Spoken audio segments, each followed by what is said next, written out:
Before 1675, Deer Island was filled with activity, full of mounds of corn.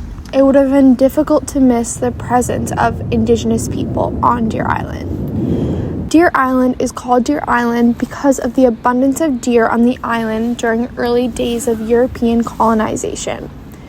Deer Island provided many of the Massachusetts people space to plant and harvest crops that fed them through the harsh winter months. These islands were treasures, carefully tended to by indigenous women from the early spring until the fall harvest. The island would have corn, beans, and squash that were staples of indigenous people's healthy diets. They gathered the island's berries and other plants for food and medicine. In the fall, it was customary in native cultures to carefully put the island to rest, so they would clean up the remnants of crops and return the land to a peaceful state for the winter resting period. Indigenous communities were on Deer Island seasonally for thousands of years. That was until European colonization. Around 1674, John Eliot, an Englishman, began to convert local tribal memories to Christianity. The colonists pressured indigenous peoples to convert to Christianity, and those who did moved into separate praying communities. In these communities, Eliot isolated the converted from their homes, families, and cultures. They were forced to cut their hair and wear English clothing, and they were isolated in these villages that were created by the English, known as these praying towns. The inhabitants were known as praying Indians and were in 14 different towns in 1674, with about a total of 1,100 people living in them. As colonialists continued to encroach on land in the region, tensions between the colonists and the indigenous population grew, and it eventually led to the King Philip's War in 1675. Although the praying villages were technically allied with the English, that did not matter. King Philip went to the Plymouth colony, ranging north and west, destroying whole towns and settlements and killing the inhabitants.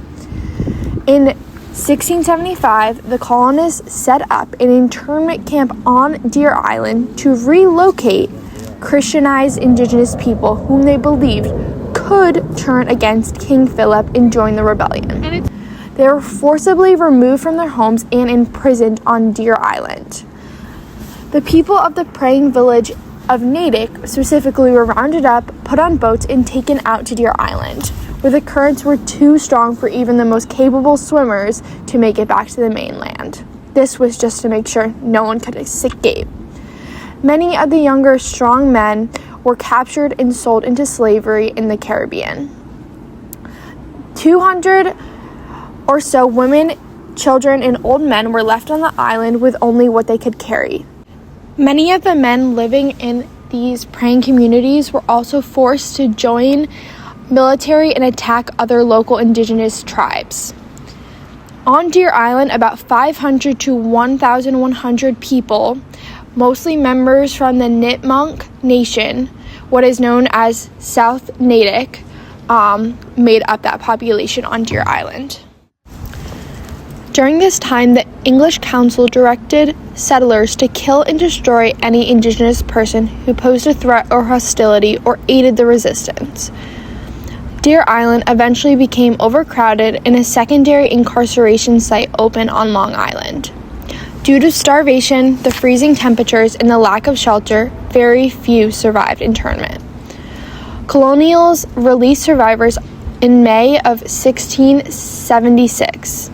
An unknown number of victims were smuggled off the island and sold as enslaved people in the West Indies. Since then, Deer Island has also been known for many other things. I went on a walk here looking for any sign of the indigenous people.